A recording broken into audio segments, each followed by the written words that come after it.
Okay, so these are our notes on empirical and molecular formulas.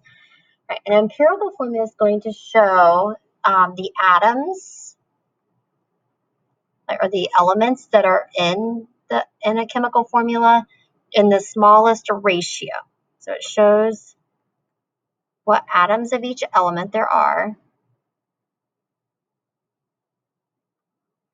and the smallest whole number. Oh my goodness, and the smallest whole number ratio of those atoms.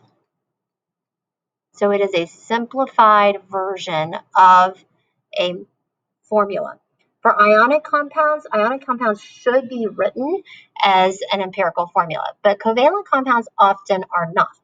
Okay, so here's an example of a covalent compound. We're going to rewrite this in combining all of the same atoms. So we have C2H4O2. And to get this into an empirical formula, we're going to reduce the subscripts. So everything's divisible by 2, so we get CH2O. Right? Now the empirical units tell us how many empirical units there are in the actual formula. So if I was to take this formula right here and multiply it by 2, then I would go back to this formula right here. So that tells me that there are 2 empirical units in that chemical formula. Okay, so this is different than what we call the molecular formula. The molecular formula shows the actual number. So usually for ionic compounds, the molecular and the empirical is going to be the same. Okay, that's typically, okay, now not always, but usually empirical and molecular formulas are the same. Often in covalent compounds, the empirical and molecular formulas are 2 different things. So this is going to show the actual number of atoms of each element.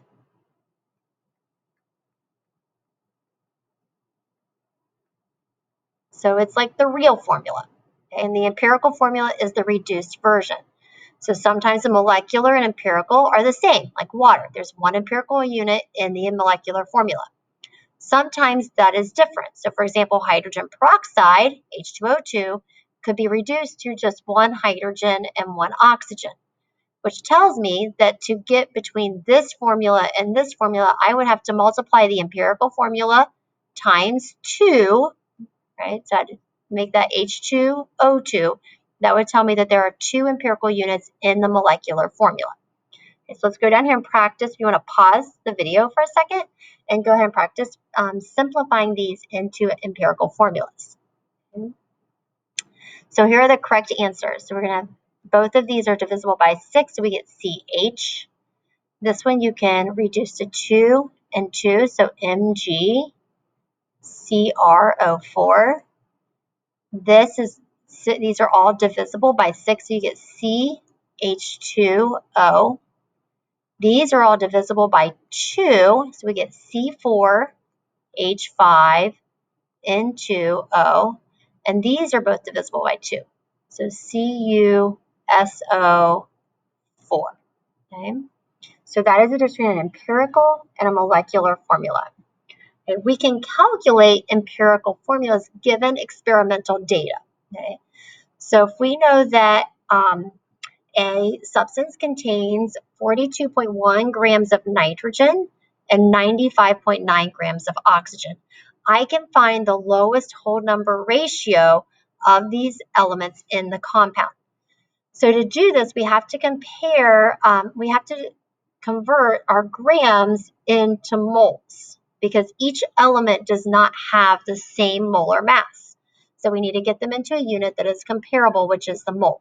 So we're going to take our grams of nitrogen, 42.1 grams of nitrogen, and 95.9 grams of oxygen. And we're going to convert both of these to moles. So you're going to set up your fence, and I'm going to go 1 mole of nitrogen weighs, this is off of your periodic table, 14.01 grams. 95.9 grams of oxygen, 1 mole is equal to 16 grams. This is just converting from grams to moles using your periodic table. So rounding to 3 sig figs, you take 42.1 divided by 14.01, and we get 3.00. And that's moles. Okay, and then down here we get 5.99 moles. Okay, so that's how many moles of each that we have in this sample. Now, an empirical formula is a lowest whole number ratio. So we're going to divide each of these by the smallest number of moles that we have written here. So the 3 or the 5.99 divide by the smallest number to get a ratio of atoms. So we're going to divide by 3, and we're going to divide by 3. So take from grams to moles, divide by the smallest number. You'll always get 1 as one of the answers. This is really, really close to 2. Okay, so this tells me that for every 1 nitrogen, there are 2 oxygens. So the empirical formula for this compound is NO2 because I had 1 nitrogen and 2 oxygens. Okay, let's try another one down here. We have a compound is found to have 4.15 grams of aluminum and 3.69 grams of oxygen. So grams to moles. So 1 mole of aluminum weighs 26.98 grams, and 1 mole of oxygen weighs 16 grams. So that's off the periodic table. Okay, so we're going to divide this. You get with 3 sig figs, 0.154 moles, and this one is 0.231 moles. So next thing we do is divide by the smallest number, 154, to get our lowest whole number ratio, 0.154. Divide by the smallest. Now here we get 1, and we get 1.5. So you can't have 1.5 oxygens. So what we do is multiply both of our numbers here by another number to get to a whole number. So if I multiply 1.5 times 2, I can get to 3. But whatever I do to one, I also have to do to the other. So that is going to be 2. Okay, so we end up with Al2O3. So another way to think about this, if I keep the 1 and the 1 and like the 1 and the 1.5, if I was to write that formula like that, I would have Al and then O 1.5. Well, you can't have this 1.5. So I'll multiply the whole thing by 2. So you get Al2O3, which is aluminum oxide. Okay. All right, let's look over here on this side. What if you have percentages? So if you have the percent by mass of each, it's actually pretty easy because you can assume that you have, just assume 100 grams. You assume that you have 100 grams total of the compound, then this percent you can cross out and just put a G for grams. So if I have 100 grams of the compound, then I would have 72.2 grams of magnesium and 27.8 grams of nitrogen. So we're going to take 7, and then now it's just down to the exact same thing, 72.2 grams of magnesium and 27.8 grams of nitrogen, and you're going to convert to moles. So 1 mole of magnesium is 24.31 grams, and 1 mole of nitrogen is 14.01 grams. So solve for moles, rounding to 3 sig figs because our measured number has 3. We get 2.97 moles and 1.98 moles. So that's our moles. Now we're going to find our ratio by dividing by the smallest number, 1.98. Divide by 1.98. One of these numbers is always going to be 1. This one we get 1.5. Okay, so again, we're going to multiply to get to a whole number. So times 2 times 2.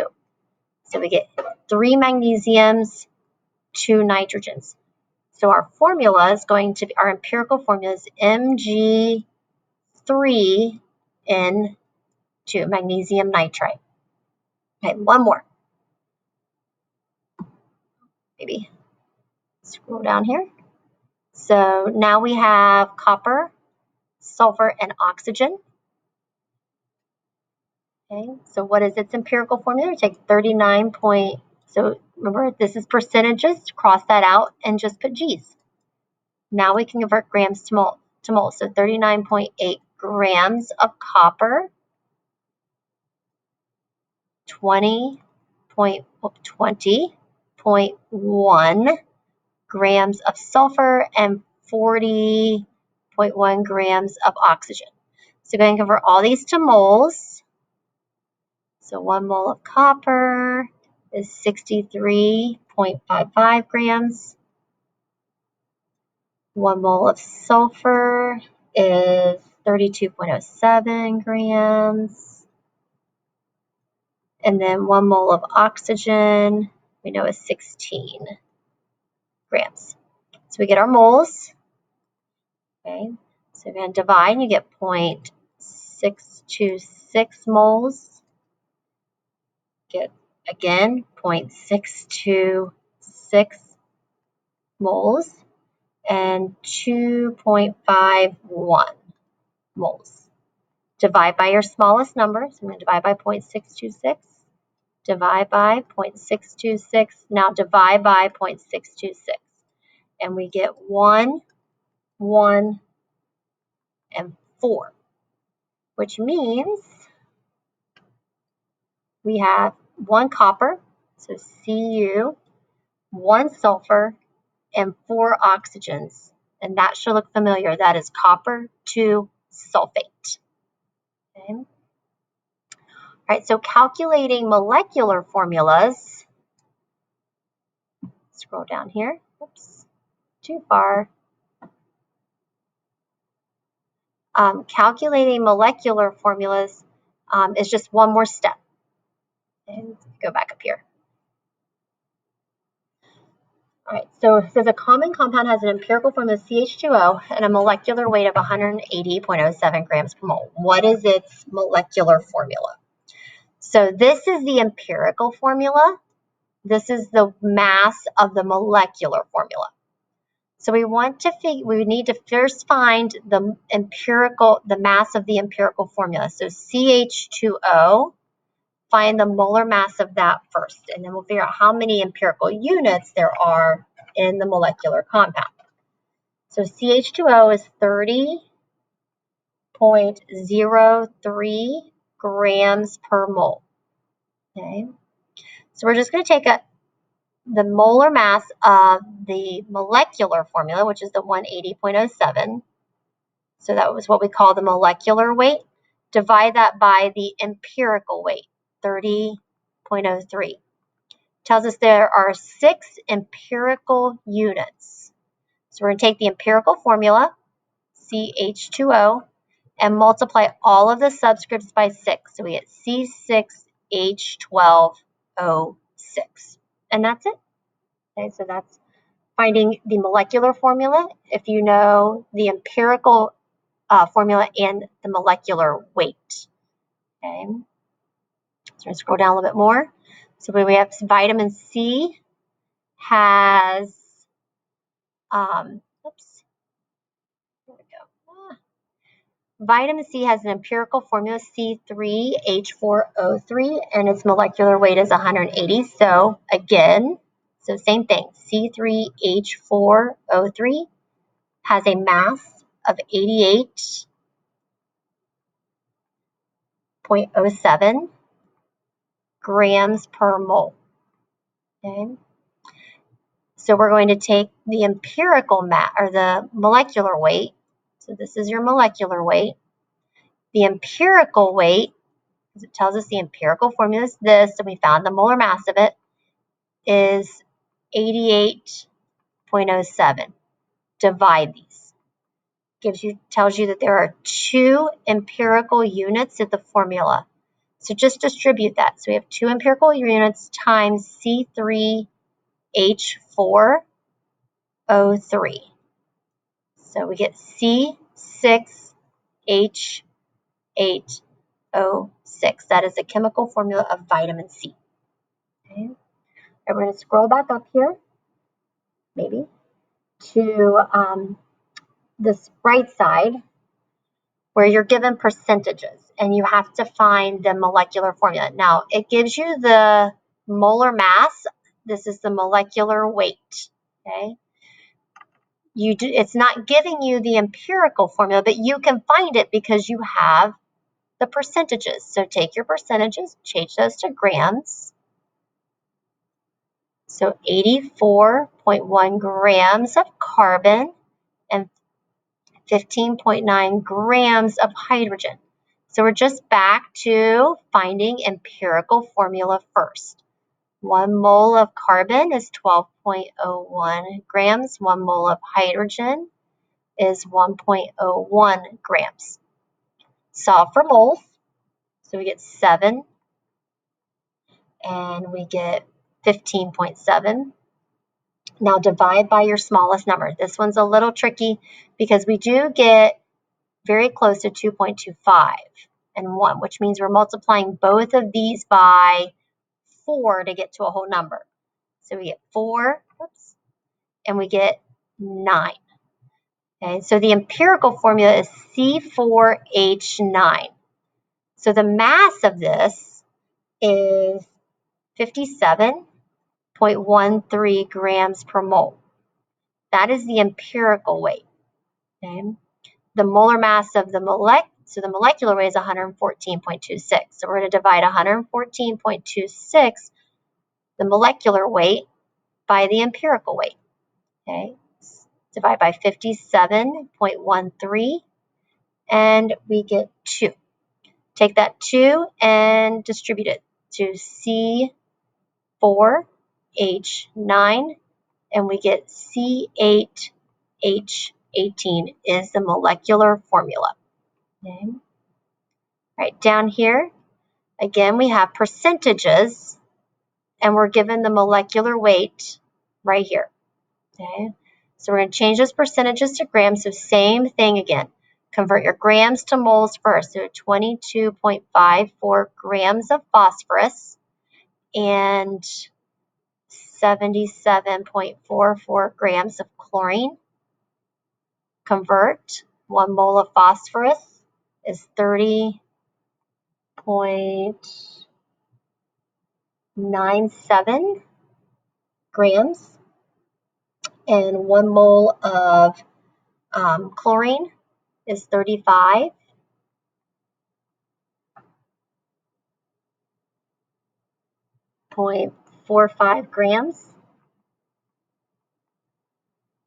Okay, so you're going to take 22.54 and divide it by 30.97, and you get 0. Now we want to go to 4 sig figs, 7278, and down here we have 77.44 divided by 35.45.